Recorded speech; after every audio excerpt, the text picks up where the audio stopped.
उस इंसान ने धोखा दे दिया।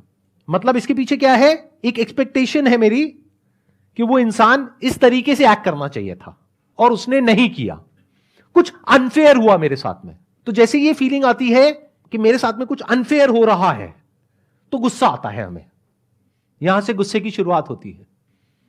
अब इसको आराम आराम से देखना क्या होता है, मैं आपको बिल्कुल एग्जैक्ट बताता हूं। ब्रेन के लेवल पे आप सबके साथ में ऐसा होता है, बट आप कभी बैठ करके इस चीज को ऑब्जर्व नहीं कर पाते हो। मैं मतलब डेली आप मान के चलो आधा से 1 घंटा 2 घंटा बैठता हूं और वहां पर बैठ करके आराम से ऑब्जर्व करता हूं कि मेरी ब्रेन में क्या चल रहा है। तो मैंने क्या देखा कि ब्रेन में बहुत ज्यादा प्रेशर क्रिएट हुआ पड़ा है। मतलब एक एनर्जी है जो बहुत तेजी से चल रही है और उस वक्त मन कर रहा था कि किसी भी तरीके से इससे मैं फ्री हो जाऊं। मतलब उस टाइम पे उस सेंसेशन को कंट्रोल करना वाज नेक्स्ट टू इम्पॉसिबल। तो मेरा मन क्या कर रहा था कि उस इंसान को फोन मिलाऊं और अपने अंदर की जितनी भड़ास है सारी निकाल दूं।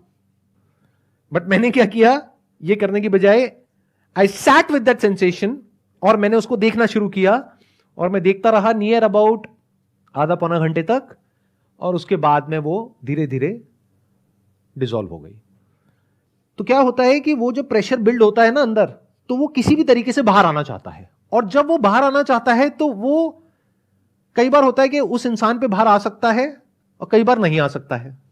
मान लो वो इंसान आपसे पावरफुल पोजीशन में है, या मान लो कि अगर आपको पता है कि ये गुस्सा अभी उस इंसान के ऊपर बाहर आया तो आपको कोई बहुत बड़ा नुकसान हो जाएगा, तो अब वो कहीं और निकलता है।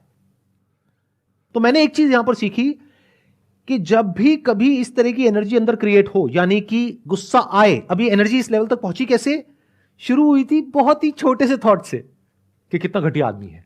बस इतना छोटा थॉट था जो सुबह से रात तक आप लोगों के माइंड में आता है, लेकिन आप इसको ऐसा समझते हो कि ये तो कुछ भी नहीं है, बोलते ही रहते हो सुबह से रात तक। और ये छोटा सा थॉट कितनी जल्दी बड़ा होता है, you can't even imagine in the wildest of your dreams. तो एक हल्का सा थॉट आया था अंदर, यानी मैंने अपने आप को बोला था कि कितना घटिया आदमी है, ऐसे कैसे कर सकता है। और वो थॉट आ तो गया, बट उसको निकालने का कोई तरीका नहीं है, वो कंटिन्यू हो गया। मैं अपने और काम कर रहा था, लेकिन बैक ऑफ द माइंड वो चल रहा था। तो जितना वो थॉट आ रहा था, मैं उसके बारे में ऐसे लोगों से बात कर रहा था जो कि मेरी तरफ थे, और वो सब मुझे सपोर्ट कर रहे थे, हाँ हाँ हाँ बड़ा घटिया आदमी है। तो वो थॉट और पक्का हो गया, तो मुझे वैलिडेशन मिल गया कि मैं सही सोच रहा हूं। अब अगर मैं सही हूं और सामने वाला गलत है, और 10 बंदे मेरे आसपास वाले कह रहे हैं कि वो गलत है और तू सही है, तो वो तो थॉट और पक्का हो गया। अब वो थॉट बहुत तेजी से घूमने लग गया। ये पूरी प्रोसेस चली थी आई थिंक 2 से 3 दिन, उसके अंदर अंदर ये काम हो गया था। और फाइनली 2-3 दिन बाद में जा करके मुझे खुद भी नहीं पता लगा कब मैं एक ऐसी सिचुएशन में बैठा था जहां पर कि मेरे को हेडेक हो रहा था और ब्रेन में इतनी तेजी से वो सेंसेशन चल रही थी, जिस टाइम पे I was in a kind of a situation कि अगर वो मेरे सामने होता इंसान तो पता नहीं क्या हो जाता। अगर मेरी जगह कोई और होता तो वो पक्का रिएक्ट कर देता, वहां पर नहीं करता कहीं और कर देता और कुछ ना कुछ रायता फैलाता। क्योंकि जैसे ही आप रिएक्ट करोगे इस स्टेट में, विच इज एंगर, तो बाहर क्या निकलेगा, एंगर। तो वो जो एनर्जी होगी जहां भी जाएगी, जिससे भी जाकर के टकराएगी, वहां से सामने से एक रिएक्शन आएगा। जैसे ही रिएक्शन आएगा आपको और गुस्सा आएगा।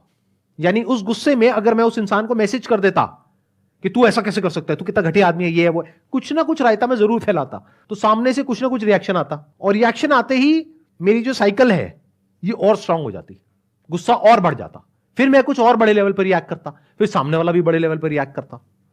तो मैंने उसको बर्दाश्त कर लिया, उस इंसान को नहीं, अपना ही जो थॉट था जिसकी वजह से वो फीलिंग्स, इमोशंस, सेंसेशंस ट्रिगर हो रही थी, उसको देख लिया आराम से बैठ करके। और मन कर रहा था उस वक्त कुछ करने का, लेकिन कुछ नहीं किया।